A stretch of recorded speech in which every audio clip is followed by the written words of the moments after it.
This is the Hidden Killers Podcast with Tony Brueski. Happy Halloween, everyone. Today, I wanted to bring you a ghost story from the perspective of a reporter. That reporter's name is Laura Didio.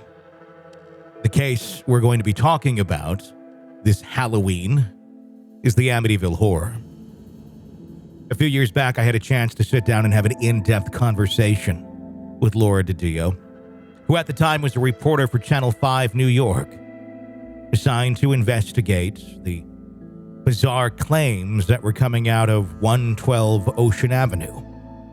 At that time, the home of George and Kathy Lutz, the couple behind the infamous Amityville Horror. In our conversation, we talk in depth about what she experienced, what they experienced, and the tragic crime where Ronnie DeFeo brutally murdered his entire family. Several months later, that same home and some of the very same furniture that the family was murdered on would become the property of George and Kathy Lutz. A home which they would stay in for 28 days until fleeing in the middle of the night because unexplained activity, according to them, got so out of control they had no other choice. So turn down the lights, grab yourself a beverage, sit back and be ready to feel a little bit of fear. This time not necessarily from the living, but from the dead, here on the Hidden Killers Podcast.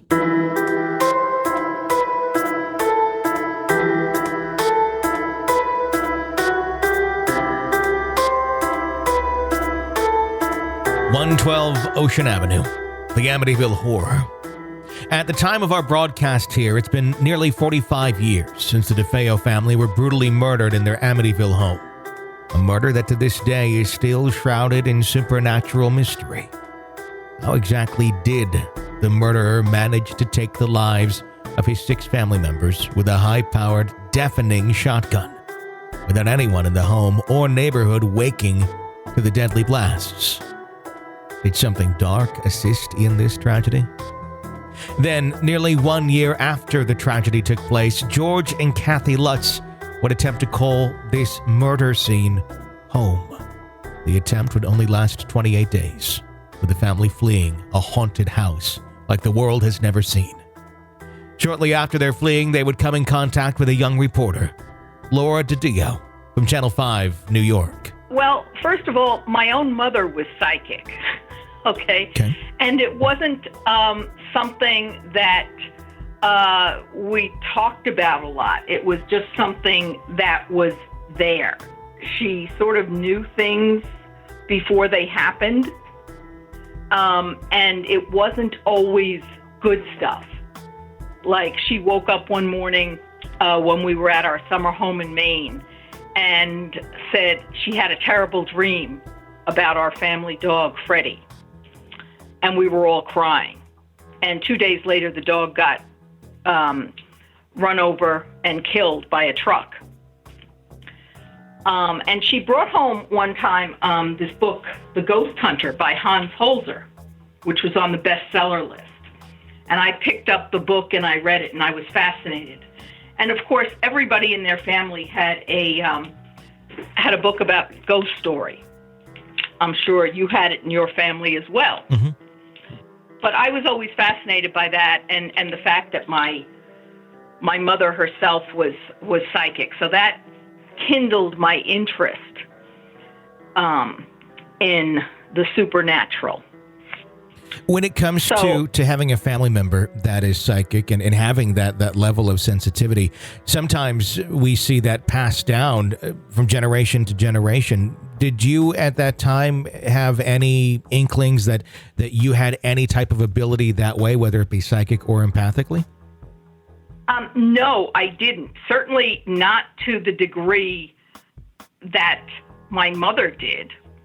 Although I will say over the years, it's, you know, if you hang around people who are talented to to that degree, you sort of some of it will rub off on you naturally. Sure. And I'm not claiming any great ability, but if you hang around with musicians long enough in a studio, you sort of pick something up just by osmosis. Sure. So over the years, that has to some degree happened to me as I've worked with psychics and been on cases and done research. You open yourself up to that, and you become more aware. Because to a certain degree, we all have a psychic sense. It is a sixth sense, like speech, touch, sense, hearing, feeling. It's just a case of developing it. Sure. Now, that said, a lot of people can play the piano. That doesn't mean we're going to be, Mozart. Yeah. There's a lot of people who play basketball, but you're not going to be in the NBA. That said, you can develop it to the best of your ability. Sure. I go to the gym and work out. I'm not going to be a bodybuilder, but I can get stronger. Sure. So anybody out there, can develop it just by paying attention to what's all around us. I think that sixth sense that we all have gets lost in the hustle and bustle of everyday life, especially today when we've got social media and, you're trying to balance a checkbook, run around to get to work, you get caught in a traffic jam, those things. So we're not paying attention to things. But certainly little things that happen every day, like deja vu or something pops into your head, I should call so-and-so, et cetera. And as we get into talking about the Amityville Horror story, I have a very interesting experience in that vein to recount to you about just something that happened with myself and Lorraine Warren that popped up out of the blue. I'd love to hear about long after the Amityville Horror, the events of the Amityville Horror. Let's talk about Ed and Lorraine for a moment. You had contact with them and you knew who they were and had some professional interaction with them as a reporter prior to the Amityville case, correct? Yes. Well, I was a student at Fordham University majoring in communications. In other words, journalism, broadcast, with an emphasis on both print and broadcasting and also radio. So being at Fordham was Fordham University, WFUV, was one of the first 50,000-watt FM stereo stations in the country, going back to 1947. And Ed and Lorraine, Fordham, of course, for those who don't know, is located in the Bronx. And that's really only about 40 miles away from Monroe, Connecticut, where the Warrens lived for most of their life. And at that time, prior to the Amityville horror case, the Warrens had made a pretty good name for themselves locally in the tri-state area as paranormal researchers. They did not yet have the national reputation that they would later develop. And again, with my interest in paranormal research, they were one of the first people that I wanted to contact. I also, ironically, I also interviewed Hans Holzer, who was based in Manhattan. He had a pretty big name for himself as well, having authored many books, including the best-selling Ghost Hunter. So I had interviewed Ed and Lorraine on my radio show, and also Ed and Lorraine had been interviewed several times on Channel 5 News and other local media outlets in the New York City area. Lorraine was known as a light trans medium, which was different from, say, Ethel Johnson Myers, who worked with Hans Holzer, where she was a deep trance medium, which meant she went into a full trance state where she was out of it. Lorraine was always, as a light trance medium, conscious and working, but sort of in an altered state. But she was aware of her surroundings, where a deep trance medium went someplace else and had a spirit guide. Sure. So the Warrens were always very forthcoming. They were always very helpful and, just nice people to be around.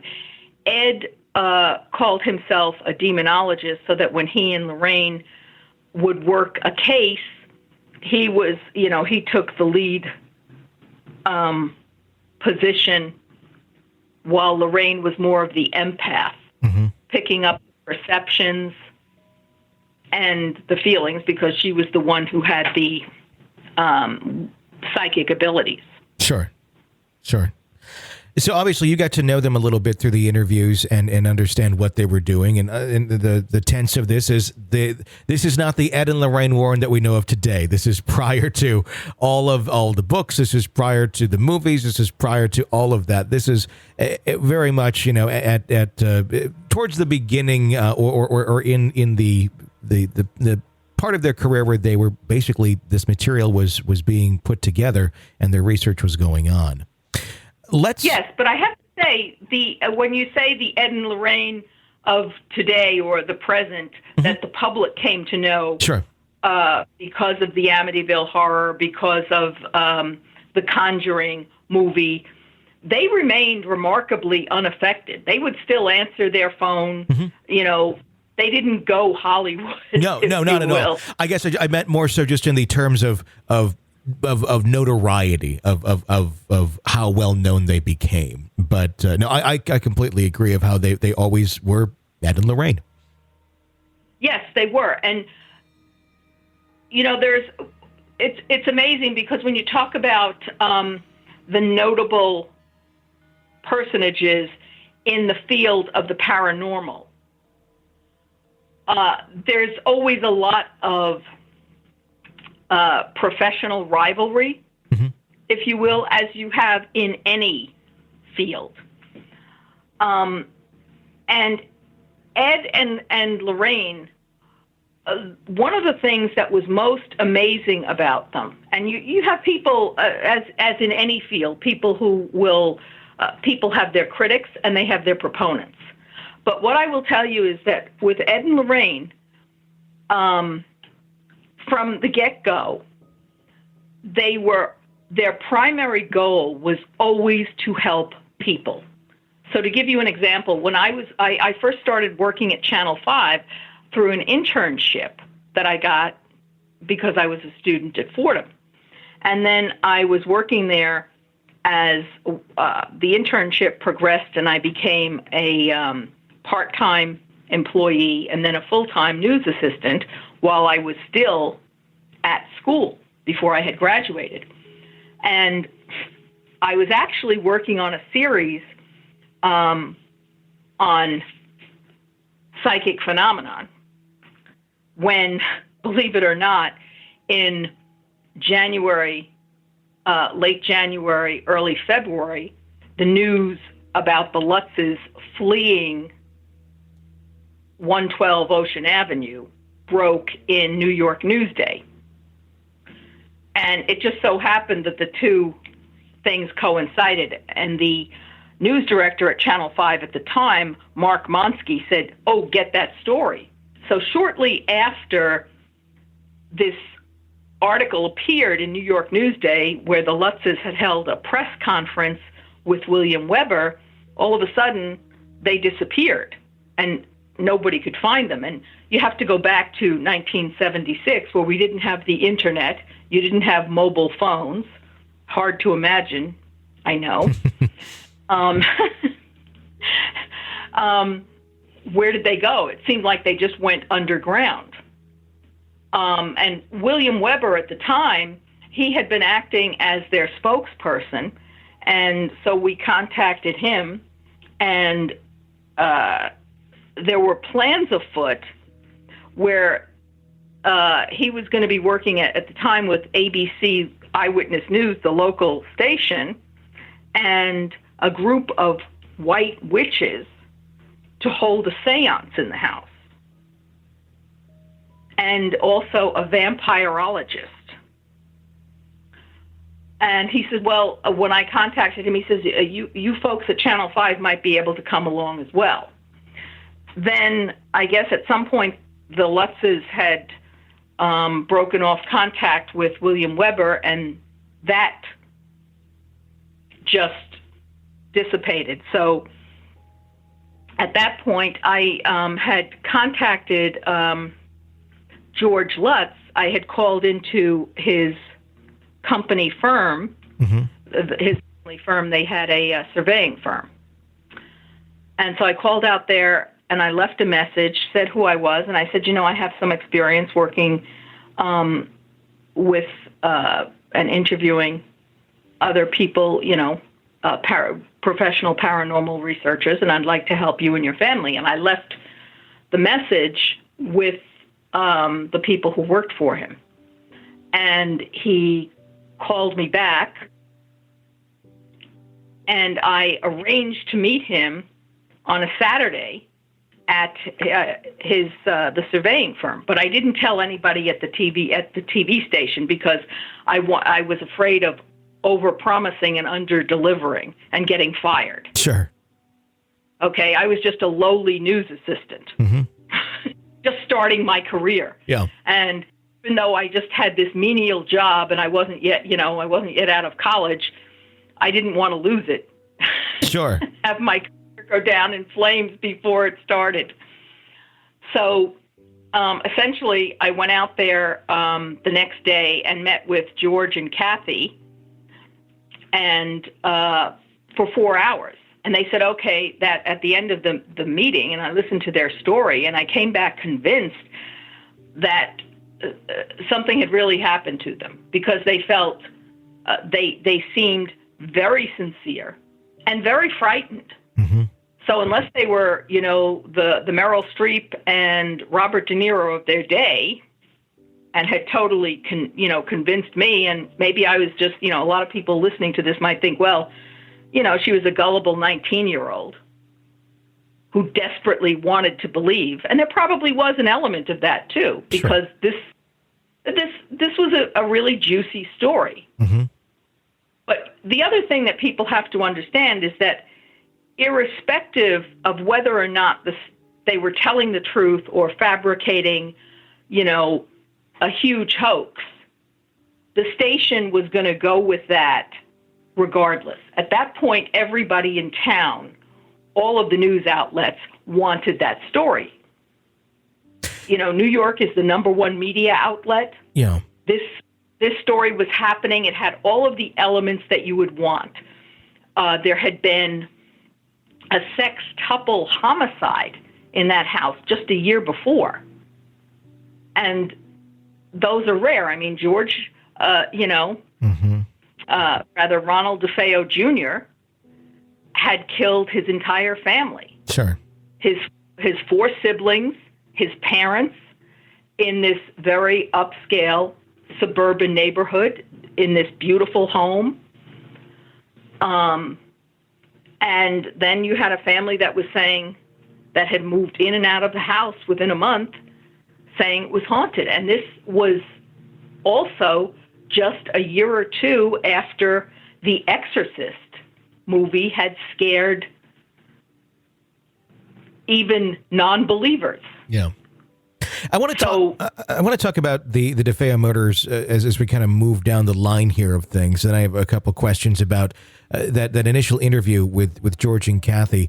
With the DeFeo murders, even prior to that, to your knowledge, and I know you've done your digging as a reporter, on this when you were reporting on the topic initially, and I'm sure in years prior, has there ever been anything about the history of the property or the house or anything that raises any eyebrows as to why this house was, for lack of a better term, haunted? Not really. Okay, so at the time, once the Lutzes moved in and out very quickly, they themselves were trying to dig into that. And of course, when William Weber, who was trying to get an appeal for Ronnie Jr., and he came upon the Lutzes, and you have to say William Weber did a really good job on Ronnie's behalf at the first trial. And then when the Lutzes contacted him and told their story, that was a very novel approach to say, to try and get an appeal, saying, hey, the devil, the devil could have made Ronnie do it. Yeah. At that point, it does become, rather murky. Now, certainly, there's no doubt that Ronnie was on drugs. Certainly, there was no doubt that that there were troubles in the family. And Ronnie's story has changed a lot over the years. So he is not what anyone would call a credible source. So at the time, there were rumors that, they had masses in the house. Now, the family was very religious. They did have, it's a matter of record that they had, the holy statues on the lawn. Sure. There's nothing about that. But, there were rumors that they had a mass said in the house, which, some Catholics, have done. There's nothing that unusual about that. No, especially at the time. Candles had, wind came up even though the windows were closed and the candles were blown out. There was nothing to support that as a fact. Okay? Mm-hmm. But no. And I did research on the property itself. The original house had been moved there, and it is true that there were Native American burial grounds there. Again, that's not unusual. My hometown of College Point, Queens, which is about 35 miles away from Amityville, further in Queens, sure, also had a lot of Native Americans that lived along the shoreline. Sure. And you would have burial grounds. But we're not talking about the Native American burial grounds that you saw in Last of the Mohegans or Jeremiah Johnston. Okay? Yeah. The Native Americans did bury their dead along there. And even up here in where I live in Massachusetts now, we do have some Native American burial grounds that look more like what you and I would think of as traditional cemeteries. Now, sure, when I went into the house afterwards, several months later in January 1977, with Hans Holzer and Ethel Johnson Myers, who did go into a deep trance, and the spirit, her spirit guide came through. We did hear an Indian, a Native American boy came through, and he was upset because he said that some kids, local kids, had found his skull and were kicking it around like a football, which is also entirely possible. Sure. But do I think that was the subject of the hauntings? Now, when Lorraine went into the trance during the seance on March 6th, 1976, when we filmed it for Channel 5, she felt that it was actually not so much the ghost of the departed DeFeos, but she felt like it was a demonic entity that, as she said during the seance, it came from the bowels of the earth. That's what she said during that seance. Something that's almost feeding off of all the negative energy that was so recently present in that home. Yeah. And I think when you have something, this is my personal opinion now, not Laura Didio, reporter. Sure. And I like to make the distinction between what I witnessed as a reporter and a professional observer and what my personal opinion is, just as Laura Didio citizen. Mm-hmm. My personal opinion is that when you have events like that, where people were violently killed, especially children, and let's face it, the DeFeos, at least the kids, were murdered in their sleep, and those kids ranged in age from almost 18 down to 9, the 4 kids, 2 boys and 2 girls. Ronald DeFeo Sr., they know that he actually sort of half rose from the bed. And his wife, Louise, who was next to him in the bed, she was also killed where she slept. One thing that nobody understood, including the district attorney, was how they never really woke up. Yeah. So to, and how nobody else in the neighborhood heard it, even though it,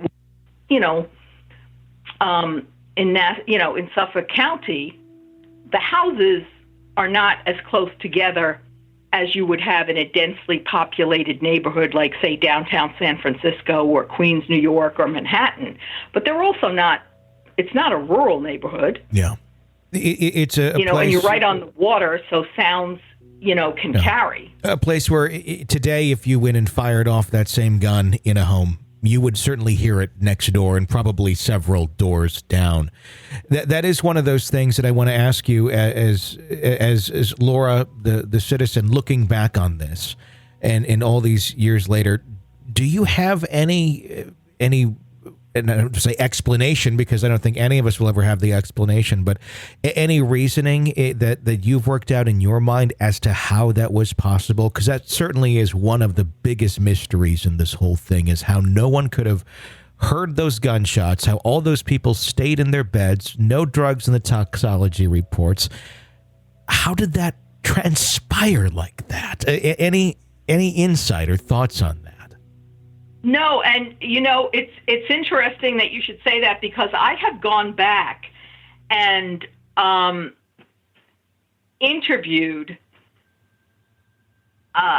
the people who did, the DA and the person who did, the book, mm-hmm. With the Suffolk County DA who prosecuted Ronald DeFeo, mm-hmm. and they didn't have any explanation for it either. I mean, one of the last things in the book that they had written about that was, I often wonder about the dead DeFeos and how come they didn't, how they didn't wake up. Yeah. And there were no drugs in the system. In their system with the toxicology, so they hadn't been drugged. Why were they all, found in the same position? It's such it's amazing. It is inexplicable. It is. It's one of those things. The only thing I can do as someone who's told ghost stories, read ghost stories, and have heard thousands of them over the years here on this show, I can only, when I get a story and someone says this happened, I can only say, well, I've heard something similar from other stories. So the only thing I could add into that, having heard so many stories, is other stories where sound at times in haunting situations seems to be able to be sucked in or not dispersed as it normally would be. And it makes you wonder, just as I have stories where people call in and say, my child or I was screaming my head off from the room, but no one else in the house could hear me, and they were the next bedroom over. It's that principle. It's for whatever reason, sometimes there are these cases where the entity or whatever is in the house is muffling the sound that no one else can hear it right next door. I'm wondering if something of that nature was happening in the home to keep those sounds from being heard throughout the home? That's what I'm wondering. Yes, and the other explanation, the other thing that any logical person would say was, well, maybe he had an accomplice. Sure. And of course, one of the theories has always, was always that, he hinted himself, Ronald DeFeo Jr., during, his time there, on the stand and since, and in the many interviews that he's given, that his sister Dawn, committed one of the murders. And there's never been any credible evidence that was the case. Sure. So, it shall remain a mystery. Yes, it is. So assuming, of course, and that was dispelled in the book. Yeah. Written about it. And of course, anybody who wanted to know, in my mind, the best book was High Hopes, The Amityville Murders, which was written by Gerard Sullivan and Harvey Aronson of Newsday. And the last page of the book, Gerard Sullivan writes, "I still think about the DeFeo case," and I'm quoting directly right here, "especially about the children. And I wonder about the questions that were never answered. Did any of the victims wake up? If so, why didn't any of them defend themselves? Why were all 6 found face down in death? Why didn't anyone hear the shots?" And this is from the defense attorney, the Suffolk County DA, excuse me. And he had no explanation, and he poured over every bit of evidence. Now, of course, in talking, Gerard Sullivan has since passed away, but several years back I did interview Harvey Aronson, who was for many years he was a Newsday editor. He co-wrote the book with Gerard Sullivan. He was for many years also a journalism teacher. He quite frankly thought that the whole idea of the haunting was pretty much, a money-making hoax. And of course he's entitled to his opinion. And if you go out to Amityville, you can imagine what a pain in the neck that is, with people driving by and coming by and, busloads of tourists and things every time something new comes out. The books, the movies, etc. You want to tell people it's a hoax if you live there to try and get them to stop frequenting the road and the nice neighborhood. just give them some. And they've changed the windows on the house. Yeah. They've changed the address, and and it gets referenced in TV shows, and it's not going away anytime soon. Yeah. So, it's just one of those things. Let's go back to that day when you met with George at his firm, and you had that 4-hour conversation with George and Kathy there. At this point, when they were getting ready, and you were talking to them about doing the investigation with the TV station, was their relationship with William Weber and Kaplan, had that been broken off at that point? Yes. Okay. Now, I want to talk about that for a moment, because 2 of the biggest dissenters, obviously, in the whole case, and the people that are the quickest, or had been the quickest to say, this is a hoax, this is not true, were those 2, it seems. And I wonder if you can give any insight into that, just as yourself, as a person, and as a reporter, with some of the facts that have been gathered, as to why do you think it is that those 2 after the fact, after they began to publicize this more and more, and these two weren't involved in that. One can, from a distance, look and go, oh, they seem scorned because they weren't directly involved with the publicity of it, and maybe they're jealous, and now they're going to try and get their piece of it by saying this is all a hoax. And there's 30 different arguments, I guess, you could make on that. But what is your insight into why that relationship did break off between Weber and who the vampirologist Kaplan, who also wrote the book? Well, I do think it was a case of being scorned. I had talked to Kaplan on the phone at the time because, of course, I was trying to get the story as well. Mm-hmm. And at that, both Weber and Kaplan, when they were still involved with the Lutzes, were conduits to that. Sure. I have to say, I thought the notion of a vampirologist was a little out there. Yes. Myself. William Weber was never anything but nice to me. Mm-hmm. And I was going to do whatever I could to get the story. But yeah, I think that they were scorned, that they were scorned. By the way, William Weber and his partner, Bernie Burton, were respected attorneys. Mm-hmm. And again, when you go back and you look at the record and you actually read Gerard Sullivan and Harvey Aronson's book, High Hopes, Weber did a very credible job in trying to defend Ronnie DeFeo. Mm-hmm. In what was,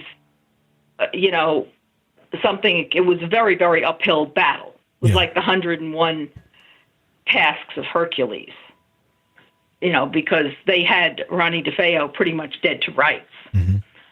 But yeah, I think Kaplan was trying to make a name for himself and establish himself as a vampirologist. Again, you're in New York. Mm-hmm. Holmes, P.T. Barnum. Yeah. What was the reason when you talked with George and Kathy? Why did these relationships break off? Where it had been so very much in depth. Where Weber's speaking out for them initially, and then all of a sudden it all falls apart. Did it have to do with? Well, Weber, I think it was a case. Weber, Weber had his agenda. George and Kathy went to Weber because he had defended Ronnie DeFeo, and they wanted to find out if Ronnie DeFeo had any experiences, in the house or what had gone on. Mm-hmm. And I think William Weber, for his part, wanted to get an appeal for his client. Mm-hmm. And then, as they all admit, they sat down with several bottles of wine, and the Lutzes did play an audio tape for me. And they said, listen, we're not proud of this. And on the tape, they were going to put the house in a trust and almost charge admission for it. And, they were concocting this tale about, the haunting, and they were going to exaggerate certain aspects of it. And I vividly recall at one point George saying, okay, I don't want the kids involved at all in this. They have to stay out of it. And William Weber's response was, no, of course, God bless them. And I vividly recall the God bless them part. And when George finished playing the tape for me, he said, we're not very proud of this. Do you still want to talk to us? And I said, well, of course I do. And I said, I think that the only thing you should be concerned about at this point is your family. And at this, George and Kathy were living with Kathy's mother, Joan, because they had left the house. They had left Ocean Avenue, and they didn't go back there. So they had moved in with her mother. And it was a nice little bungalow house, but, they were cramped. Kathy's mother was a working woman, very middle class. Mm-hmm. She had a good job at Grumman, the aircraft company, and Kathy's sister lived there as well. And Kathy's mother was very, Irish Catholic, religious, no nonsense. And at that point, I said, you need to be put in touch with someone who can really help you. And I originally reached out to Hans Holzer, who was not available. And then I called Ed Lorraine Warren. But getting back to your original question, I think the reason it fell apart between Weber and George Lutz, who was obviously the stronger of the two in terms of George and Kathy, was a control issue. Both of them were vying for control. And William Weber was sort of acting as the mouthpiece, if you will, for the Lutzes in trying to set up this publicity campaign, having Channel 7 Eyewitness News go in with full-blown, white witches and the vampirologist, etc. Sure. On that tape, when I don't know if you can recall this part of it, because it gets down to a pretty specific part when you're listening to it. Was Weber leading them in the idea of this admission scheme or the let's over publicize this, and then George and Kathy are sitting there going, well, let's kind of, and they kind of go along with it? Or was it George and Kathy coming to Weber going, hey, we have this idea, what do you think? The order in which that occurred, I think, it would be very interesting for a lot of people who always cite that specific night of a lot of bottles of wine, it's a hoax. That's what you hear so often without getting into the details of it. Well, as I recall, it was Weber who came up with the idea of because he was the lawyer. Yeah. Putting the house in a trust and sort of, making it like a haunted house attraction, charging admission. But then the Lutzes were coming up with ideas to actively promote and exaggerate things that had happened in the house. Okay. In terms of their experience.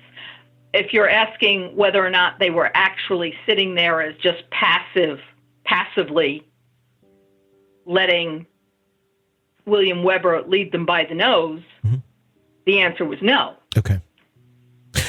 When you had the conversation with them after they had broke their relationship off with Weber, what was their goal at that point when you were talking to them? Obviously, they're in a really weird situation here. They're not in their home anymore. They don't feel comfortable going back to the home. They have the story of these horrible things that occurred in this home, and then they had these conversations with Weber and Kaplan about the possibility of promoting this and finding a way to profit from it, or the possibility of, and then that falls apart, and they're talking to you. What's their mindset? What are they wanting at this point? Well, that was interesting because I was, and I had I'm looking at my original notes and my original write-up from the time. And I was listening to this incredible story unfold, and here I am. And I had to make a determination about whether or not they were telling the truth or, just trying to perpetrate a hoax. Either way, I knew that the station was going to go for it because It was going to be ratings. Okay? So at the time, I thought that they were on the level because since that one and only press conference with Weber. They had not sought any publicity. In fact, they were really hiding. And they appeared to be genuinely terrified. The other thing was, Kathy's mother, again, this woman, had a regular 9-to-5 job. She had a good job. She's a very religious woman. There were holy statues and crucifixes all over the house. I felt like I was in a church. That's how big some of these statues were. Mm-hmm. And they did it, they came clean right away. They did not have to play me that tape, that audio tape. Yeah. And at that point, remember, William Weber was not on, and Kaplan were not on TV or in the news denouncing them. Nobody knew that this thing was going to be as big as it was. Mm-hmm. Let's face it, you're in New York. There are a lot of ghost stories and haunted houses. There would have been no way to predict that this one was going to take off. Sure. They said that they would give me the exclusive. The other thing that struck me at the time, though, I will say that was odd, was that when George was talking about the experiences, and Kathy talked too, but when Kathy she was very, very soft-spoken. So you almost had to strain to hear her. Okay? Mm-hmm. When they described some of the things that happened, it was like every type of paranormal occurrence except for Frankenstein and the Mummy. Yeah. And Count Dracula had been visited upon these people. It was incredible. So the following week, what happened was I had called Hans Holzer. So at that point, we had to get a credible paranormal researcher in there. Sure. And Hans Holzer had also done a full documentary on Channel 5 in the late 60s on the Café Bazaar, which was a discotheque in Greenwich Village. Mm-hmm. That had been the former home of Aaron Burr.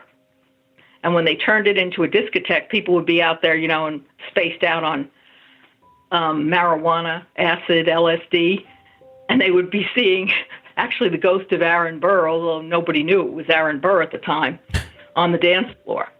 And they'd get freaked out. And he had gone in with Sybil Leek, who was a white witch and also a trance medium, and it was quite a successful documentary. So Hans wanted to do a serious sort of documentary approach to this. And of course, Channel 5 just wanted to go in and do a down and dirty, newscast and, inexpensively. Sure. So Hans sort of passed on it because he had other things to do. So at that point, I called the Warrens, and again, a lot of people in the paranormal research profession there's a lot of professional jealousy and what have you. But I have to say the Warrens never asked for any money. What they did say, their first thing was when I told them about it, they said, how can we help? I explained the case to them. Lorraine was on one phone and Ed was on the extension. And all they asked for, and this is the God's honest truth, was money for gas and tolls. And at the time, when you had to drive from Connecticut down to New York, there were about 5 25-cent tolls. And they would really foul up traffic to stop for these tolls. Mm-hmm. Before you got to the Whitestone and then the Triborough Bridge, et cetera, to get into Manhattan. Sure. And we sure will pay for gas and tolls, Yeah. And so they came down the following week. It was Wednesday, February 23rd, and Steve Bauman was the reporter. This was before Marvin Scott. And Steve Bauman was an Emmy-winning investigative reporter. He did a lot of the political reporting and investigation into corrupt politicians, and he did things on the horrific conditions at Willowbrook, which was a state institution, mental institution. Geraldo Rivera also worked on that as well. Mm-hmm. And we went in with Lorraine and Ed, and it was really kind of funny because we had to meet George to give us the keys. And it was a cold, rainy night. And again, we are working without any mobile phones or anything. We had phones in the car, in the crew car, and we were supposed to meet George to get the keys to get into the house. And he wasn't where we were meeting him, so Lorraine and I were trying to call him at his mother-in-law's house, and we were in the phone booth. Yes, we really did have phone booths in those days. And we were getting snap, crackle, pop on the phone booth. Mm-hmm. We literally could not get through. We had to meet George to give us the keys. And it was a cold, rainy night. And again, we are working without any mobile phones or anything. We had phones in the car, in the crew car. And we were supposed to meet George to get the keys to get into the house.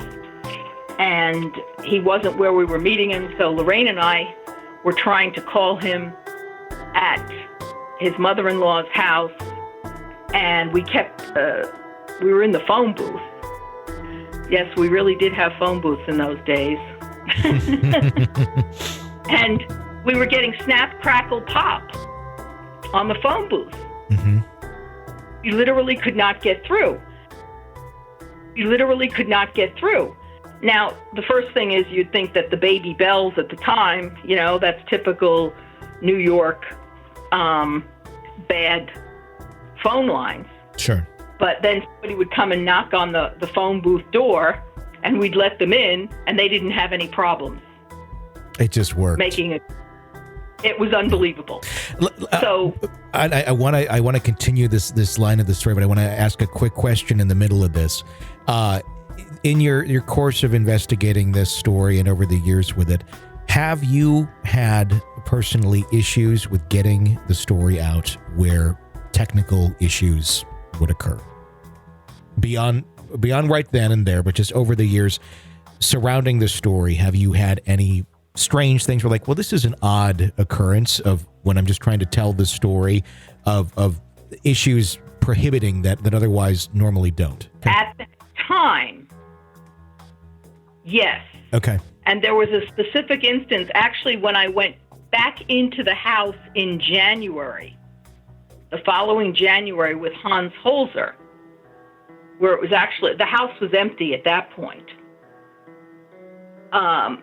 His camera froze. Mm-hmm. And it was about 25 or 30 degrees, but it was not enough. And Hans was very surprised as well. But his video camera froze, and it shouldn't have been cold enough for it to freeze. I had to, and that happened. That happened several times. I had to ask because I know that there's been a lot of stories about this. We've had it on our own show where just bizarre things have happened when the topic has come up. We were talking the other week. I was having a conversation with Christopher Edward McKinnell, Ed and Lorraine's grandson, and we were touching on Amityville. And it's rare that our phones ever cut out here. Immediately, we start talking about Amityville, boom, our line just goes dead. And it's this weird thing. I know George had some stories, I know, towards the end of his life of having issues with getting some of his stories out. Just the weird technical glitches around it. So I wanted to ask you if you had any experience in that line as well. Well, no. I mean, it was just actually basically at that time. Okay. So but it was weird. But I do remember that particular night, where we were, Lorraine and I are at that phone booth. Yeah. Then we actually went to the police station because they were keeping tabs on the house because so many people were trying to get into the house. If you can believe that. Sure. There was no George Lutz, and Steve Bauman was laughing at me. He says, if this story falls through, you're going to be stuck, washing windows at the TV station. And what happened was we went down to the Amityville police station, and when we showed up, we were greeted by a chorus of groans because, before I'm actually reading from my notes here. Before the town before 112 Ocean Avenue became infamous, the members of the town's law enforcement body had led a fairly peaceful existence, and the cops there were, it was making their life miserable. Well, they spent a lot of their time shooing people away from the property.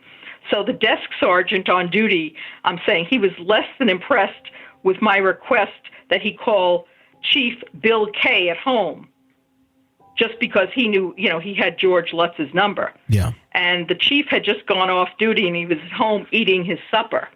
And so he didn't want to disturb him for a bunch of Ghostbusters. But Lorraine and I stood there and we weren't moving, so he reluctantly made the call. So at that point, George agreed to meet with us at the local pizzeria. And then,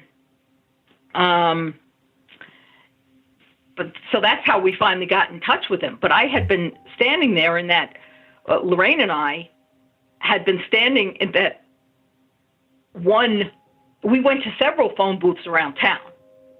And I'm like, what's going on? Yeah. And Lorraine just looked at me and smiled, and she was saying it was, demonic interference.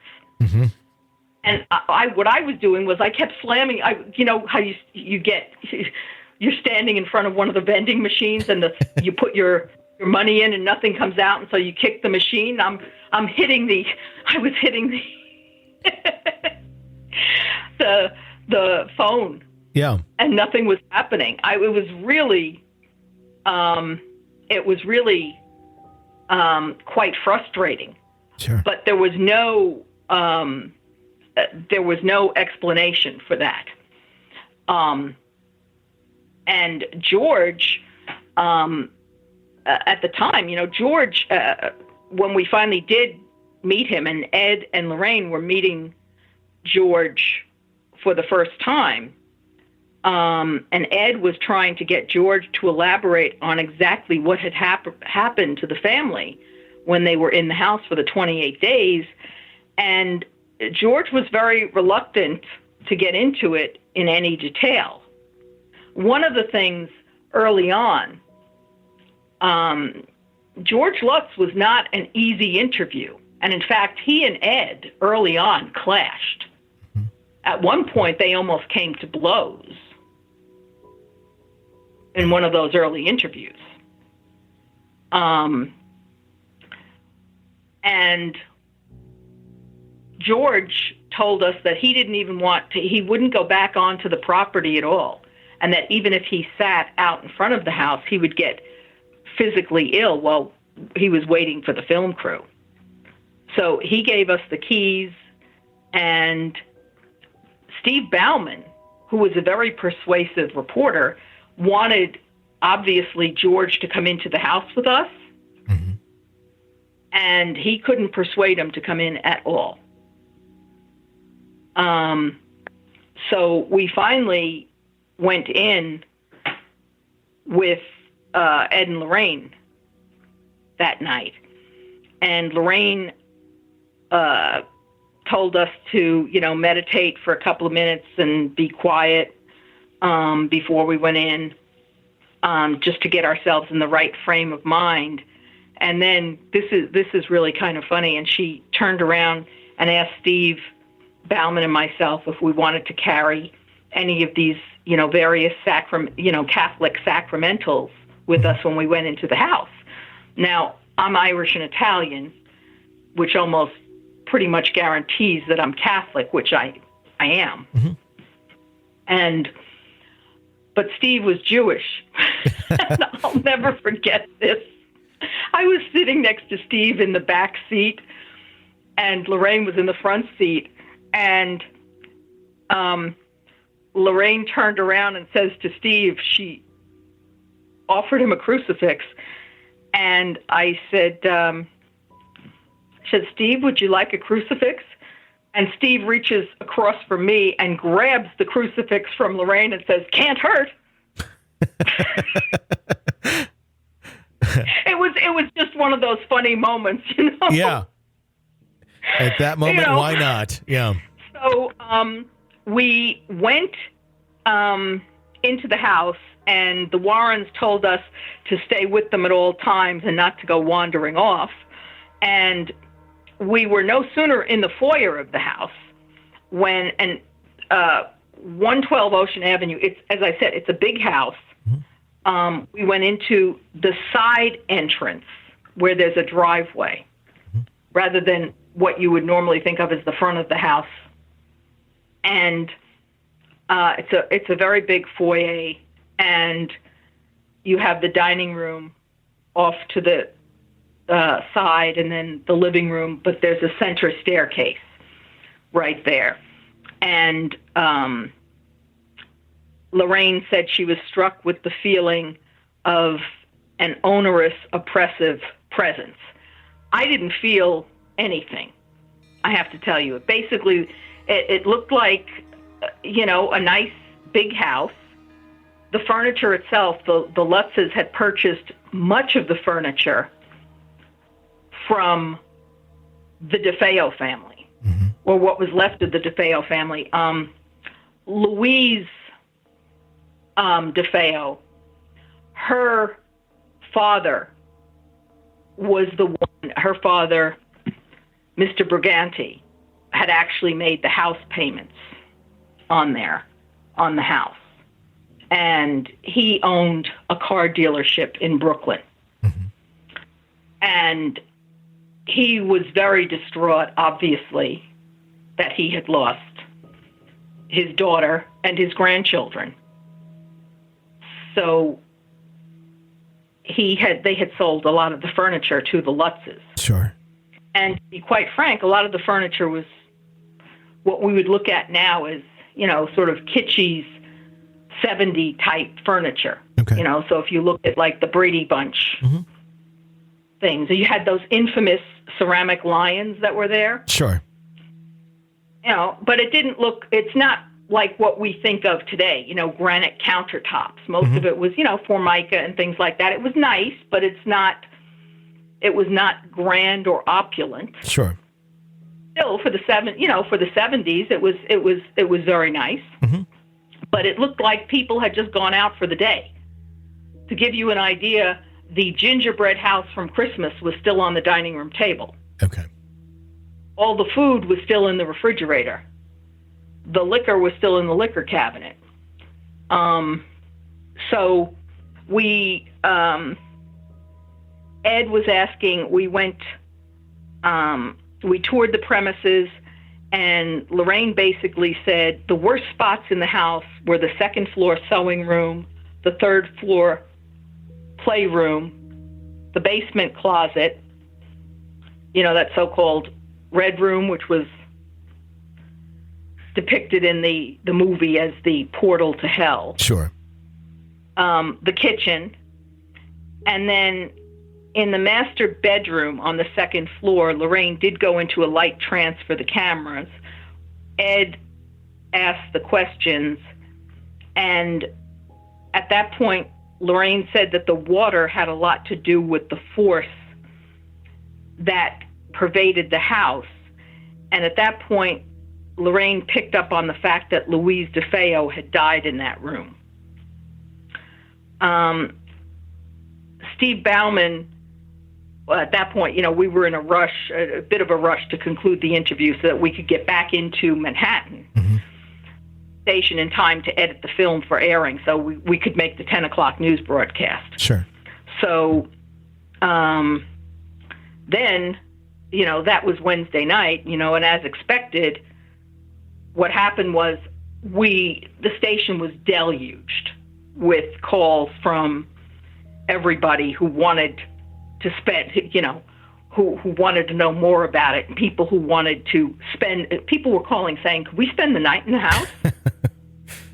So there was no doubt that we were going to do a follow-up story. Sure. And, the Lutzes called us to say, wow, they were really pleased and astonished with the results that the Warrens had obtained in their short visit there. Mm-hmm. So by this point, the Lutzes, had preempted any,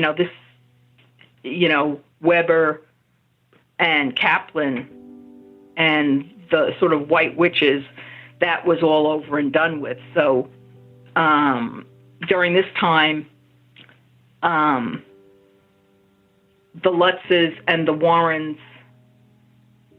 were, making plans, to get together and really sit down to talk about what had transpired. Because in order for the Warrens to help the Lutzes, they had to know what had happened in the house. Sure. And as I said, George Lutz in particular was reluctant to give Ed Warren any useful information. Mm-hmm.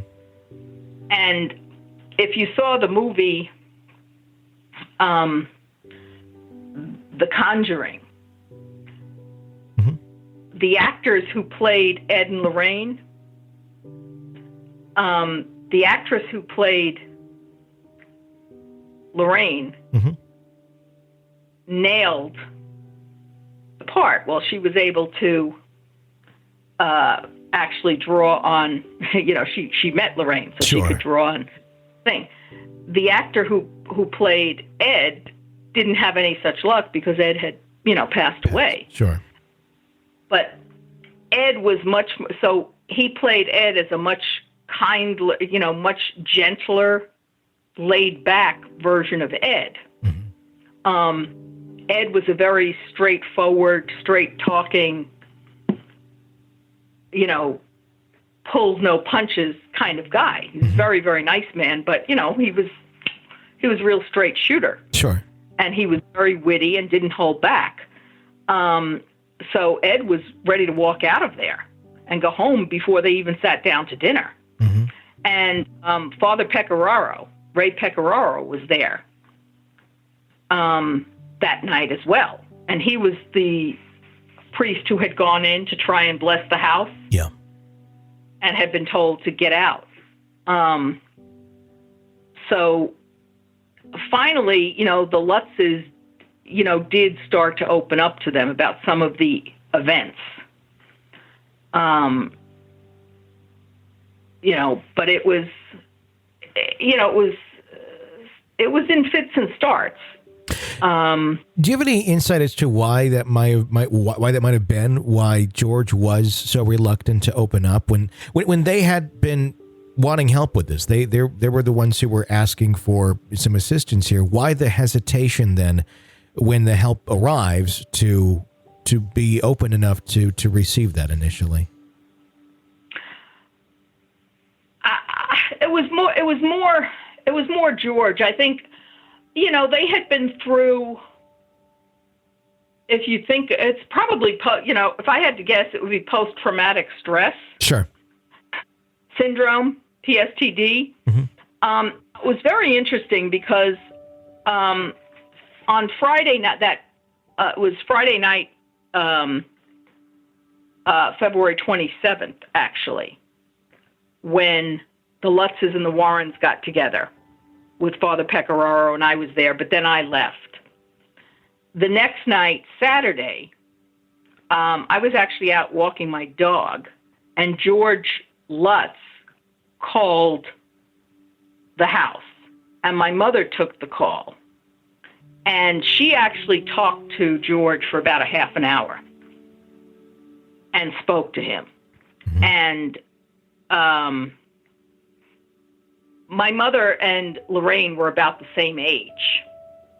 And my mother was psychic. Not that she didn't go into trances and speak to spirits the way Lorraine did. But Sure.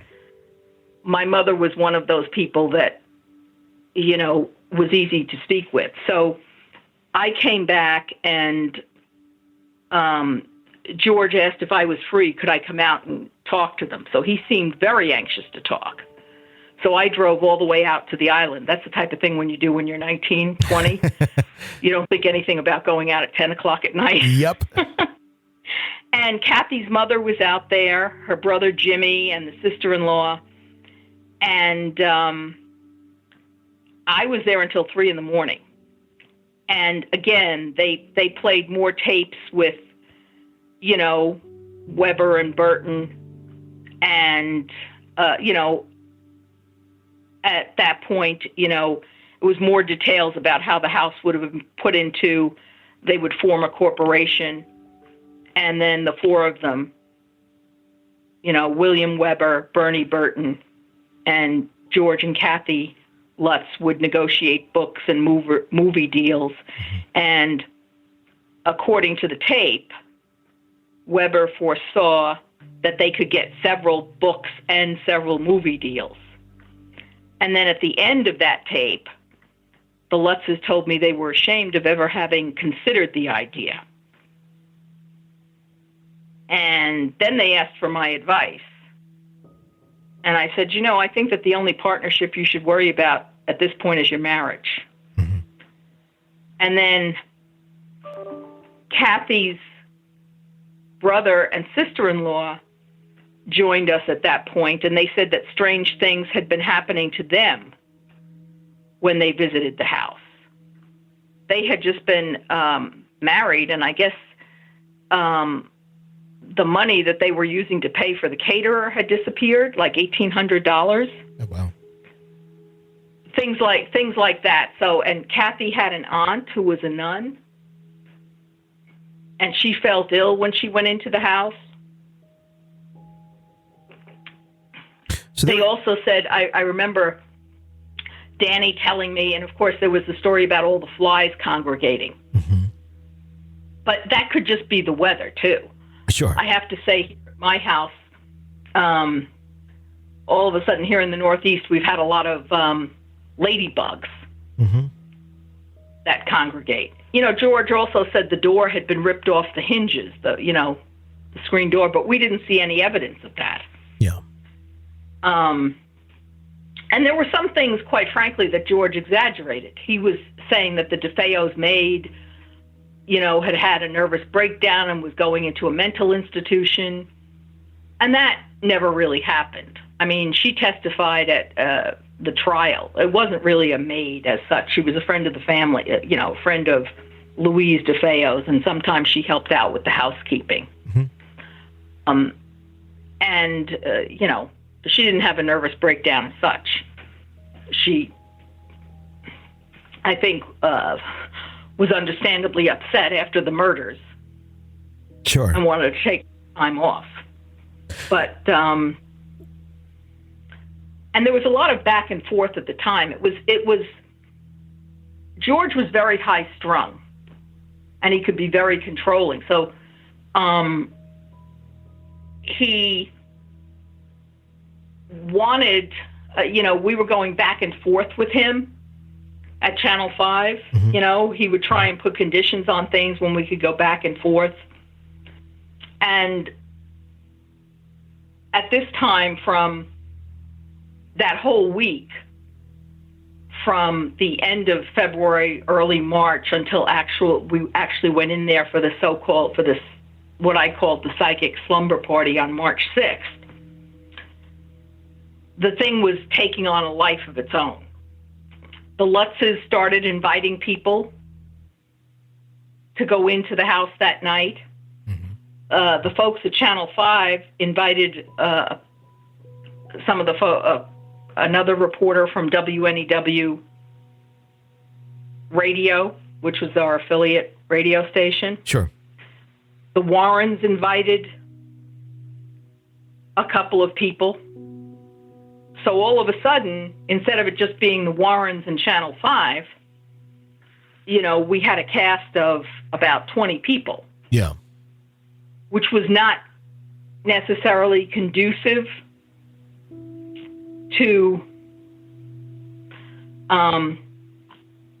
a great seance. Sure. It becomes almost a tour than it does a seance at that point. Well, yeah, I mean, I remember showing up that night at the house, and it was lit up. All the floors were lit up, and Alex Tannhaus, who was part of a psychic, New York Institute for Psychic Research in Manhattan. He was, he looked like, almost like a vampire. I didn't know who he was. Mm-hmm. And he appeared at one of the side windows there. I almost jumped off the doorstep because he had, hawk-like nose, dark circles under his eyes. I was just so startled. There's more to come in my conversation with Laura Didio. We'll dive deeper into the investigation of the Amityville Horror House at 112 Ocean Avenue in Amityville, New York, on this Hidden Killers Halloween special. I'm Tony Brueski. Stay with us.